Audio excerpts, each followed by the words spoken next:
трябва да ми е техниката за канадска борба. Все едно ще се бориш с мен. Ами... Без да ми чупиш ръката и да се опитваш да я чупиш. То ще ти е трудно със сигурност, но работа как трябва да бъде, искам да ми покажеш нагласата каква е. Ами... Така, хващаме се все пак. Да. Чакай да ви кажа, че ни е най-лесно. Е, така. Не един срещу тук трябва да сме. Ние срещу друга. Много сме далеч. Е, така. Така. И Карваш така.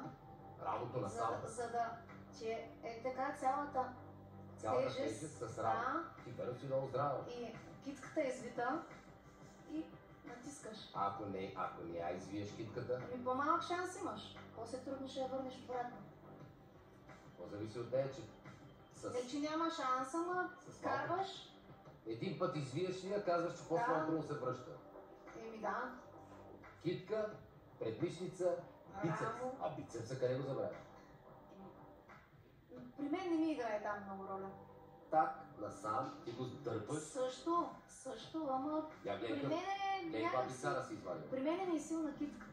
Китката? Да, иначе бицепса. Значи би могла, отделно от всички неща, които правиш, ако имаш добра китка и здрава, можеш да играеш тенис на корт.